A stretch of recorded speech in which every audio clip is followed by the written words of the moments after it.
நேற்றும் என்றும் இன்றும் மாறாத எங்கள் நல்ல தகப்பனே, இந்த அதிகாலை வேலைக்காக உம்மை துதிக்கிறோம், ஸ்தோத்தரிக்கின்றோம்.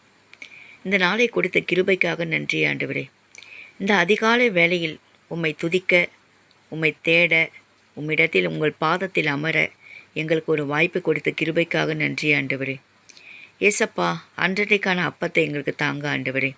அன்புள்ள தேவனே, எங்கள் தகப்பனே, உங்கள் பிள்ளைகள் வந்திருக்கிறோம் ஆண்டவரே. உங்கள் குடும்பம் ஆண்டவரே, நாங்கள் எங்களை ஆசீர்வதித்து எங்களை கனப்படுத்துங்க ஆண்டவரே. குறிப்பாக பெண் பிள்ளைகளுக்கு நாட்டில் பாதுகாப்பு வேண்டும் ஆண்டவரே.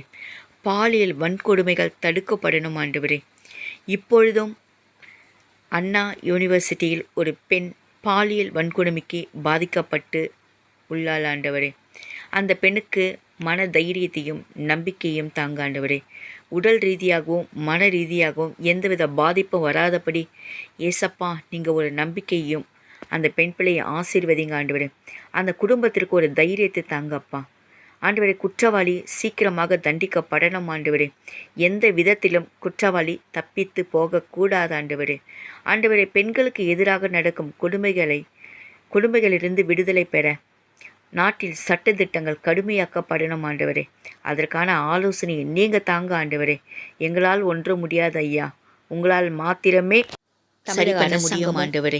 அதற்கான முயற்சிகளை காவல்துறைகள் சட்டம் இந்த மாதிரி கடுமையாக்கப்பட வேண்டும் ஆண்டவரே. எப்பொழுதும் போக்குவரத்தில் எந்த இடத்திலும் நடைபெறாத இடங்களும் காத்துக்கொள்ளுங்க, பாதுகாப்பு தர வேண்டும் ஆண்டவரே. அப்பா, எங்களுக்கான முயற்சிகள் தமிழகம் அந்த பெண் பிள்ளைக்கு அமைதியையும் மன நிம்மதியும் தாங்க ஆண்டவரே.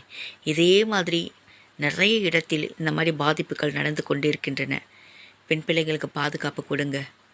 பெண் பிள்ளைகள் எங்கு சென்றாலும் நல்லபடியாக சென்று வர அவர்களுக்கு தெய்வ தூதர்களை அனுப்பி பாதுகாத்து கொள்ளுங்க ஆண்டவரே. கேட்டதையும் கேட்க மறந்ததையும் கொடுத்து ஆசீர்வதிக்குமாறு தாழ்மையுடன் கேட்டுக்கொள்கிறோம் எங்கள் ஜீவனுள்ள பிதாவே. ஆமென். ஹல்லேலூயா.